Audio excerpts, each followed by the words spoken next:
Hi guys, this is Juno and welcome back to another Summoners War video. So everybody should know by now that the balance patch has landed, and I'm pretty sure you guys watched other YouTube streamers, Summoners War streamers that talked about it, and so you guys know all the changes. And as you can see here that I am late to the party.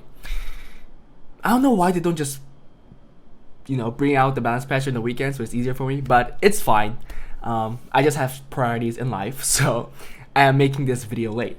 And I'm pretty sure that you guys don't want to see me saying the same things that every other YouTuber, every other streamer has said. So we're going to focus on today some of the key points in the balance patch that applies to my box. So that applies to exactly my playstyle, my unit. Plus, we're going to also talk about the reaction of the Korean community compared to the Reddit community that we see right now. Hope you guys are interested in that. Stay tuned and let's get into the video.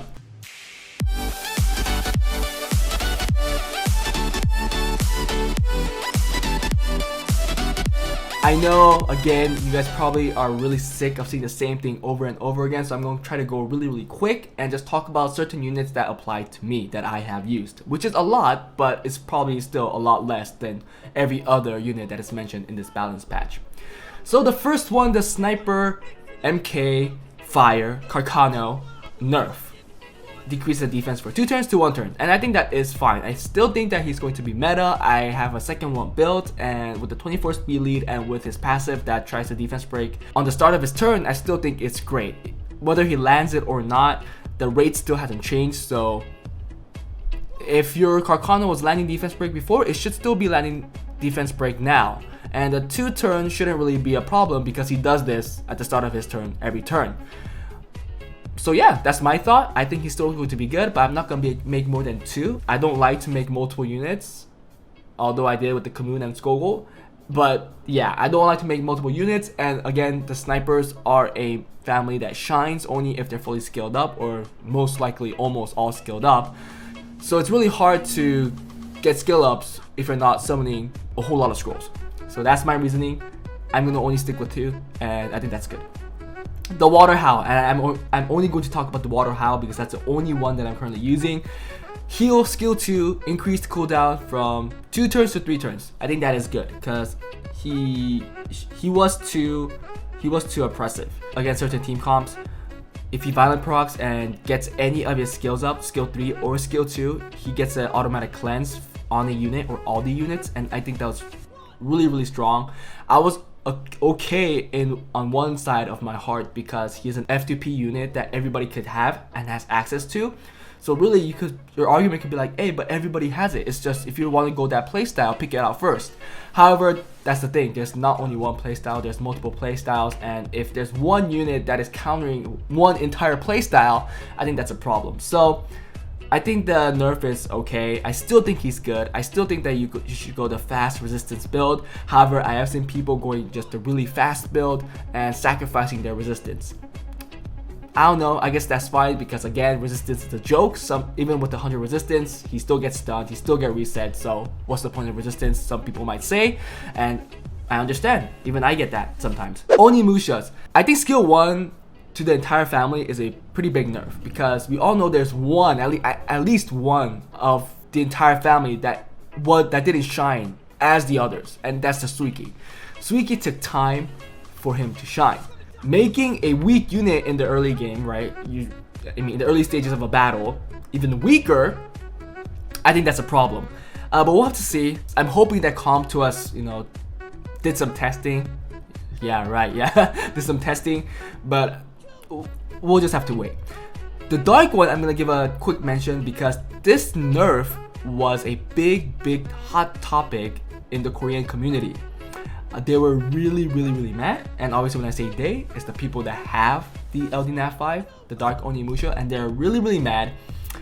But again, there's a lot of keyboard warriors out there that obviously if one of your core favorite units, your strong units, if they get nerfed, you get mad, right? You get tilted, and they're just going all out on that community. A lot of people are saying just wait, let's see how the balance patch lands, let's see how big the nerf is. I think he was really strong, and this nerf is reasonable but we'll just have to see. And again, maybe this is because it's coming from a person who does not have the Dark Onimusha. Fire and Bison or Slayer, I'm gonna pass because I don't have it, but I think the nerf is good. Valkyrie. So the Water Valkyrie, you guys know, didn't get much. It's just the skill 2 became a 3-turn cooldown from a 4-turn cooldown. And when you fully scale it up, I think it's a 2-turn cooldown. But this was another very, very hot topic because the Light Valkyrie owners in the Korean community got really, really, really mad because they think that the passive nerf is too much.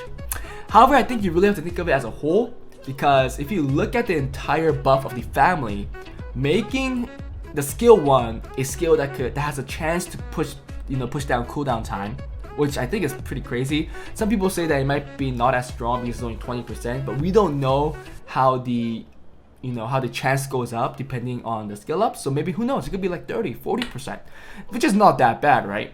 And then the skill 2 becoming a 2-turn cooldown skill. And for the Light Valkyrie, that's a silence. So every 2 turns she could land a silence, and I think it's a 2-turn silence. So I think that is pretty big. So as a whole, I think the the Light Valkyrie got really, really strong. But people are just looking at one aspect of the unit, which is the passive, and I understand because that was probably the only reason you were using her in arena defense for most of the Light Valkyrie users. But I think as an overall unit, she became much better. Okay, the Archangel. Here again, another LD Nat 5 that got buffed, but it's again a hot topic in the Korean community because they're saying that, well, they're always comparing to the Archangel. So if you saw the family buff, you see that everybody, or the Water, Light, and Wind got a buff on their skill 2, which increases the allies target's defense for 2 turns. So technically, Archangel, that's the brother of, I forgot the Dark Archangel's name, but that's the brother of the Dark Archangel, could self-buff his defense when he does damage based on defense. So they're like, why do you make Archangel so good, while as this Dark Archangel, why is it like mediocre? So some people are saying, hey, it's not mediocre. The skill 2 buff that the Fire and Dark Archangels got is defense break, then damage. So they're saying that the defense break comes in first and then the damage gets applied. So obviously that's a whole lot of more damage, right? But we'll have to see. I don't know if that's what Comptos really meant, but I think some people are being optimistic. But again, I understand their point. If it's not that, then again, it's still pretty mediocre, right? So we'll have to see. Now here's another one, the unicorns, and there is the Dark Unicorn that got a buff. Reflects 30% of the received damage back to the enemy, now reflects 20% of the received damage back to all enemies. So at this point, I'm going to show you guys my Dark Unicorn because I did make a change on the build. I guess it's okay to just bring it up right here. And you can see now she has a build like this, or this is her stats. She has 57, 56, 56.5, something like that. Close to 57k HP, some defense, and that's it. So I totally threw away the crit damage build and just went with the full HP build so that she will be used in arena defense, because I think that's where I'm going to be using her, at least in regular PvP. And she's on a vampire energy build, because if she gets a turn, she switches to this human form. She uses her AoE, which lands all those debuffs, and she heals up. And when she switches back to the unicorn form, proportional to how much HP she had in her human form, she has in a unicorn form. So yeah, I'm hoping that this is going to do much better after the buff, after the balance patch lands. So let's see how it works. Okay, the Light Pioneer. Skill 3 got an effect added that when it's on cooldown, it's going to be like a Darien, right? So I think that's pretty cool, but I kind of feel that Comptos is pushing this Light Pioneer to more of a arena defense unit. And I think that is fine, to be honest. I know there's been a lot of posts on Reddit complaining that they got a Nigong and it's mediocre and it sucks and it's a storage guardian. And on those posts, I like to say that every LD5 shines, almost every LD5 shines currently, if you just give them the right runes or the good runes that you have. So that's what I did with my Nigong, and my AD's win rate drastically went up. However, some people are still mad that their LD5 is not good in every aspect in the game, especially like PvP, right? RTA, Siege, or Guild battles. I know that there are a few units out there that are good in every aspect in the game, almost every aspect in the PvP realm. And I think that some of those units should get a little nerfed, but just because your LD95 doesn't shine in every aspect in PvP doesn't mean that it has to get a buff, technically. So if that's how you feel, then you're really just being greedy. But I understand, because this is something that Comtua should do better. But I think the Pioneers being focused to an AD unit, good LD5 for AD, it's fine. And I'm going to be happy with this buff and see how he does after the balance patch lands. At this point, I'm going to show you guys the Nigong as well, because I did make some changes. He's much slower, but he has almost 55k HP with defense and 100 resistance.